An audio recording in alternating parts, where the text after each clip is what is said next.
Hey, good morning, Vineyard. I hope you're doing well. Man, I am digging this rain that we're getting. Feels like the soil is being healed from this crazy drought that we are in. So my prayer for this weather is more of it, please.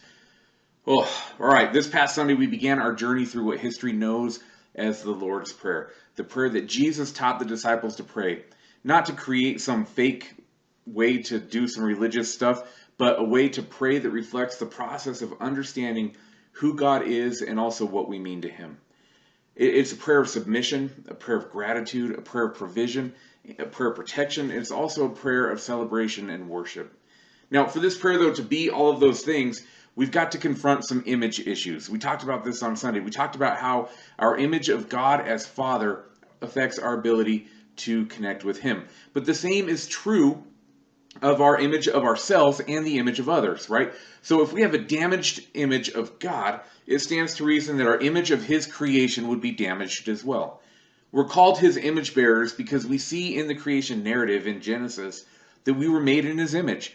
So again, it stands to reason that how we image God would affect our perception of His image bearers. The point for reflection here is this. The more I am aware of God's true image, the more I can apply it to my self-image, and then the more I can see God in the people around me.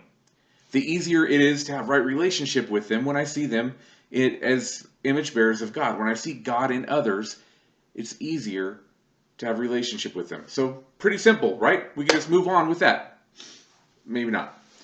Because if you're like me, I tend to see people through a filter that I create that really is through the lens of their actions.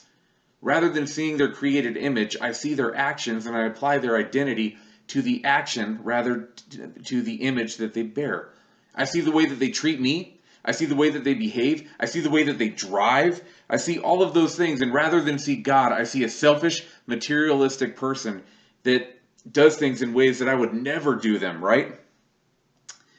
I feel animosity build when this happens. And animosity stifles the Spirit of God in me and my ability to love Him and love people. It stifles my ability to do the mission of God. So, we have to heal the image of God in order to heal the image of self and apply that to the image of those around us. Again, simple, right? Good luck. Let me know how it goes. Man, so in all seriousness though, we need to keep in mind that healing the image is the process, not the end state, not the starting point. Our starting point isn't a healed image. The process is healing the image. We need to process through our perception of God and our perception of people in order to heal it and move towards love. Now, the only way that I know how to do this is to allow God to do it in me. So I want to offer this as our practice for the week. Before we get to inviting God into our time, though, I think we have to talk about evaluating our time and how much time we have to actually do these practices. How much time do we have for God? One of the things that I find in myself is that where my time is, there is also my treasure. So what do I treasure? And what of that treasure pales in comparison to time with God? Those are the things that I can move aside and actually use to invite God into my presence. Whether that's driving to work in the morning and having windshield time with God. Whether that's that instead of sitting with popcorn and watching TV at night, I actually just take a few moments and work through a process. What I find is that I've got time for other things. I certainly have time for God. And now that I can remove this, I don't have time, I can ask God to help reveal my image of Him and where it comes from.